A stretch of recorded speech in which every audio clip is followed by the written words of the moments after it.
Olá, mulheres do meu Brasil, hoje é dia de falarmos em cirurgia plástica. E o meu convidado é idealista, realista e solidário. Natural de Novo Hamburgo, filho de seu João e da dona Elaine, é formado pela Universidade Federal de Ciências da Saúde de Porto Alegre. É um renomado cirurgião plástico. De vida esportiva, gosta de nadar, pescar e curtir a família. E é presidente atualmente do Sindicato dos Médicos do Vale dos Sinos. Hoje teremos uma conversa de peso com Kleber Fisch. Seja muito bem-vindo, doutor. O grande prazer receber o senhor para essa conversa de peso. Hein? Obrigado por estar participando aqui. É isso mesmo? É falar com a mulherada sobre cirurgia plástica? É um assunto que é bem interessante em qualquer hora. Em qualquer roda de conversa, passa-se por isso? Sim, certamente. É uma coisa assim que é difícil a gente dividir a parte pessoal e profissional quando a gente está num evento, numa conversa. Te puxam para um canto e vamos conversar um pouco aqui, dar uma dica disso, dá para fazer aquilo. Tem uma meia consulta, assim. Vamos conversar um pouquinho sobre o Dr. Kleber Fisch, filho de Novo Hamburgo. Isso, nasci aqui em Novo Hamburgo. Foi essa que te viu nascer, Kleber? Eu assim, posso dizer que em Novo Hamburgo eu peguei a época áurea, né? Eu era adolescente com 14 anos, 15, 16, bem naquela época em que Novo Hamburgo estava no pico, né? E a gente que era daqui até nem se dava conta que a cidade era tão melhor do que as outras. E né? Tão pujante, né? E eu percebi quando fui para Porto Alegre, que todo mundo se espantava que eu era de Novo Hamburgo. Eu digo, mas o que Novo Hamburgo tem de especial, né? Depois, na vida inicial adulta, que comecei a viajar pelo Rio Grande do Sul, eu percebi que a gente realmente vivia num nicho aqui de expansão, de pujança, de desenvolvimento, né? E fui acompanhando tudo isso aí e me programei para voltar para cá, porque gostava muito aqui da cidade, né? E sempre gosto, ainda gosto bastante. Morava onde no começo? Morava primeiro no Ouro Branco, que era mais lá perto da FENAC ali. Bem diferente do que é hoje. Sim, quando eu era criança era campo, tudo lá para mim brincar nos fundos de casa. Olha só. E depois, mais ali adolescente, a gente veio para o Boa Vista, ali perto, mais perto do centro, ali perto da Receita Federal ali, né? Estudante do Pio 12? Estudei no Pio 12, estudei no Pio 12. Depois fui para o Liberato, fiz Química no Liberato. E aí acabei passando na faculdade ali em Porto Alegre. O que te chamou para a medicina? Eu desde cedo assim, eu tinha uma aptidão manual e de projeção de coisas assim, em dimensão muito boa. Tanto que eu, antes de fazer medicina, eu tinha pensado em fazer arquitetura.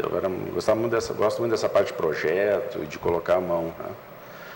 E aí, conversando... Sempre trabalhou com as linhas curvas, então? Isso aí. E aí, conversando naquela época em parte de provas vocacionais e coisa e tal. E naquela época a coisa era mais restrita. Se tu queria te diferenciar, tu tinha que ser médico, engenheiro ou advogado. Não tinha essa proliferação Eram os doutores, né?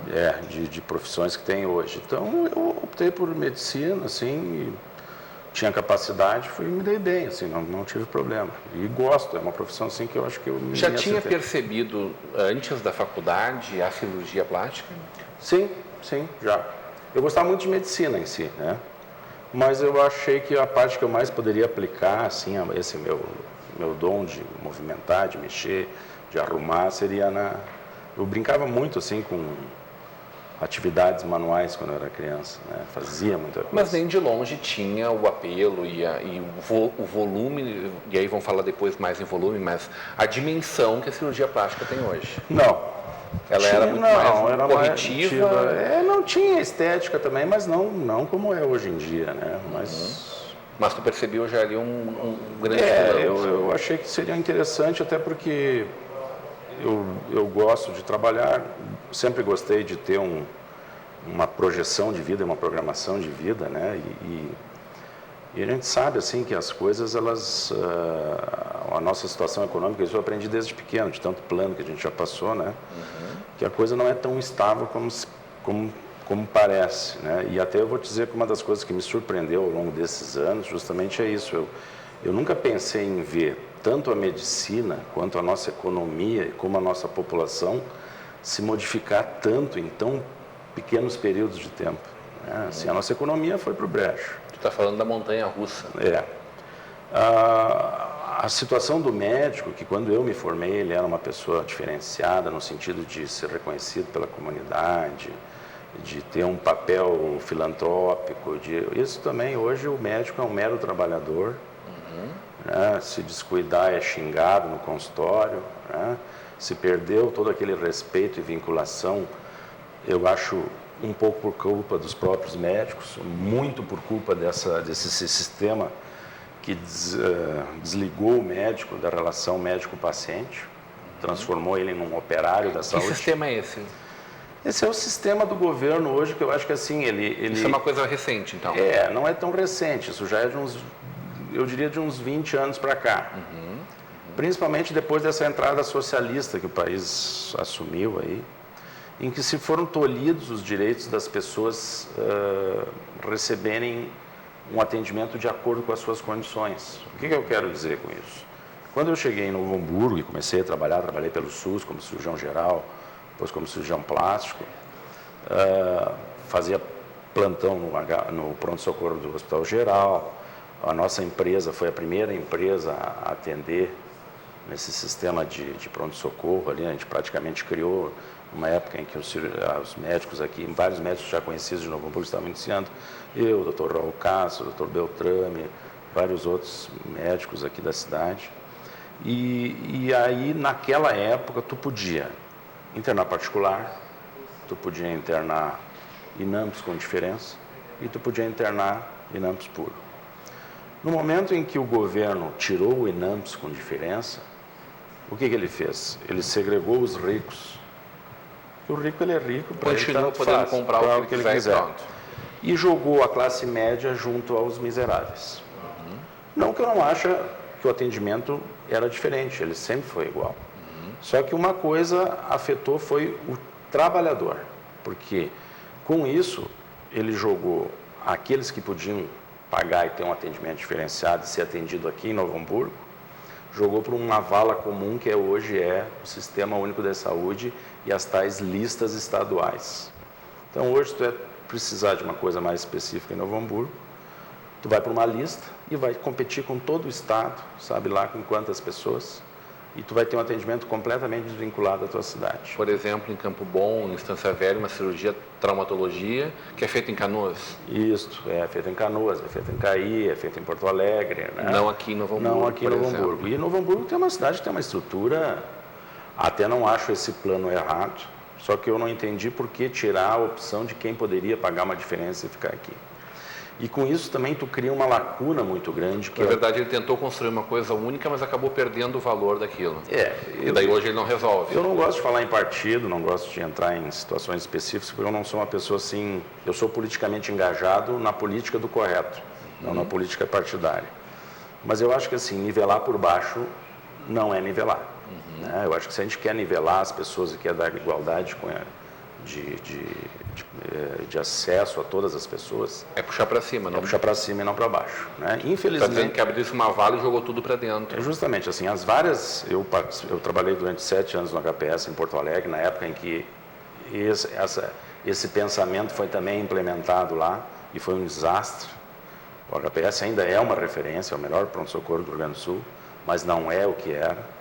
Diz que poucos hospitais do Brasil trabalham questões de queimaduras como o HPS. Sim, não, o HPS é sensacional. E quando eu digo que não é o que era em atendimento. O atendimento ele continua sendo melhor, mas o tipo de relacionamento do médico com o médico, com os funcionários, entre eles e entre a direção, hoje ele pega um pouquinho. Ele não tem mais aquele ambiente que a gente tinha na nossa época. E quando eu digo ambiente, não é ter regalia, porque muita gente acha que quando o médico fala em ambiente, quer ter uma regalia. Não, eu acho que a gente tem que ter um contato entre a gente, porque o contato que faz a gente ter uma troca de conhecimentos, uma troca de informações que vão beneficiar o paciente. No momento em que tu proíbe as pessoas de terem troca de informações por motivos outros, para elas não poderem lutar por melhores salários, por melhores condições, elas também perdem o contato por informações que vão ajudar as pessoas. Tu falaste do Dr. Raul Cássio antes. Quando ele esteve aqui, eu fiz uma provocação para ele e hoje, como presidente do Sindicato Médico do Vale dos Sinos, eu vou te provocar nesse sentido também. Isso tudo é também uma crítica, por exemplo, a um programa como Mais Médicos? Sim, porque o Mais Médicos, ao meu ver, ele é um programa fictício, né? Ele é um programa assim que, na realidade, ele não traz benefício. Não resolve nada? Nenhum. Né? Resolve o problema de Cuba, né? O dinheiro vai para lá. Né? Não sei se quanto volta para cá, né? Porque sempre tem duas vias, que nem os empréstimos lá para a África, que depois são perdoados, e que uma parte a gente sabe que volta, né? Quer dizer, tudo meio escuso, mas sempre tem. Porque, na realidade, esse programa Mais Médicos, esses médicos que vêm para cá, além de muitos não serem médicos, né? Porque em Cuba a gente sabe que existem duas faculdades de medicina. Uma medicina como a nossa aqui, que é o médico de 6 anos, e uma da medicina comunitária, que é um curso de 3 anos, que é um médico que pode praticamente fazer um serviço de posto de saúde preventiva, ele não é um médico para atender, né? E nesse ponto de saúde preventiva, nós já temos bastante enfermeiras, outros médicos aqui, eu acho que esse tipo de serviço... Mas essa também foi uma luta, por exemplo, do CREMERS, né? De não deixar misturar o uso da medicina por um enfermeiro, por exemplo. Né? Sim, sim. Eu não sei daí de que forma tu enxerga essa... Quase uma reserva de mercado. Sim, mas na realidade isso que existe, assim, mas aí são várias coisas, por exemplo, assim, esse status quo que está aí dirigindo essa parte da saúde, tem muita reclamação do atendimento de saúde. Quando eles têm a reclamação de atendimento de saúde, eles querem mandar que alguém vá lá atender, e depende de quem vá. Eles querem essa população atendida, não se preocupam com qualidade. Aí eles começaram a mandar enfermeiros no lugar de médicos. Aí o CREMERS se manifestou que enfermeiro não pode atender paciente. Mas fora isso, tu também tem o que a gente chama de medicina preventiva, que é aquela pessoa que vai dar orientações, né? Pode medir a pressão, pode fazer várias coisas, mas para tentar diagnosticar e daí selecionar esses pacientes. Faz um primeiro embate. Faz um primeiro embate. E esse pessoal pode ser enfermagem, né? Só que como acho que o povo brasileiro já está se desenvolvendo e não aceita mais também esse tipo de coisa, demagogicamente trouxeram médicos, né? Que na realidade esses médicos cubanos, assim, eu encaro como psicólogos de família, né? Porque o que a gente tem visto em contato com os colegas médicos daqui é que, no geral, eles têm muito pouca prática e muito pouco profissionalismo, assim, na parte de tratamento. Eles são bem preparados nessa parte aí de prevenção. Mas, ao mesmo tempo, eles são tolhidos, porque eles têm determinadas populações que eles podem atender, outras eles não podem. Então, no final das contas, em termos de qualidade, todas as entidades médicas aqui no Brasil acham que não foi um grande avanço para a medicina. Foi talvez uma satisfação para a população, né? Em contrapartida, muitos desses médicos eles estão ilegais aqui, porque na realidade eles são um trabalho escravo, né? Porque eles não pagam imposto, eles não pagam as taxas que todos os profissionais têm que pagar para as entidades. Eles não são regulados por ninguém, quer dizer, se um médico desse cometer... A gente não sabe a qualidade do trabalho E se ele cometer algum problema, quem é que a gente vai responsabilizar? Ele vai embora do país e acabou. Que a Secretaria da Saúde vai assumir? Não. Né? Como é que o sindicato está se posicionando em relação às novas faculdades de medicina? Isso também é um segundo ponto que a gente está cansado de ouvir que falta médico no Brasil. Na realidade, não falta médico no Brasil. Tem médico sobrando. Falta projeto para levar para o interior. Falta projeto para levar para o interior. Nem levar para o interior. Vou te dizer que eu viajo muito para o interior e tem muito médico no interior. Falta projeto de carreira profissional. Ok. Né? Tu não vai querer que o médico que está lá na cidade, no interior, atendendo convênio particular, vá se submeter aos valores do SUS. Né? O valor do SUS é um valor, assim, irrisório. Né? E eu até acho engraçado quando alguém fala assim, não, nós estamos pagando 2, 3 vezes a tabela do SUS. 2, 3 vezes de zero é zero. Não muda muita coisa, né? Entendeu? Então, eu acho que, por que juiz, por que delegado, por que todas essas pessoas têm um plano de carreira, né? E vou te dizer assim, não é nenhum plano de carreira de levar as pessoas para o interior, era só acertar com os que já moram no interior e trabalhar. Falta, então, uma organização maior da própria classe. da classe e das entidades que controlam a saúde no país, né? Só que como isso implica em custo, né, não existe um interesse em melhorar isso, né? Até porque eu agora, como presidente do sindicato, e hoje eu também faço parte da FENAM, eu sou representante da região sul, Rio Grande do Sul, Santa Catarina e Paraná. A gente tem reuniões cada trimestre em Brasília ou São Paulo. E a verba para o próximo ano vai ter um corte substancial na área da saúde. Só que o governo não fala em corte, fala em reorganização. Mas, na realidade, é um corte, né? Então, se a saúde já está ruim hoje, o ano que vem vai estar pior, né? E se for implantado um sistema desses, é certo que o custo vai aumentar. Não digo que não exista dinheiro, porque tu sabe que tem bastante dinheiro. Tem bastante dinheiro, e a gente vê toda hora aí na televisão, na área Mas de saúde. Mas parece que a saúde pública recebe uma quantidade boa de dinheiro, esse dinheiro evapora, doutor. É um saco sem fundo? Não, a saúde é um saco sem fundo. Só que isso também está sendo usado como desculpa, né? Porque... Explica, mas não justifica. Tu tens aí...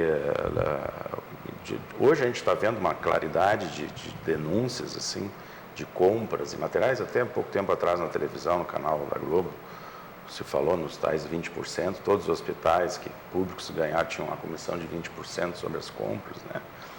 Que era dividido entre a administração da compra para poder fechar o negócio. Então, assim, esse dinheiro é um dinheiro que eu acho que ele vai embora e está levando vidas junto, né? Podia ser melhor aplicado. Muito bem. Vamos falar sobre cirurgia plástica? Vamos. Logo depois do nosso intervalo, hoje numa conversa de peso com o Dr. Kleber Fisch.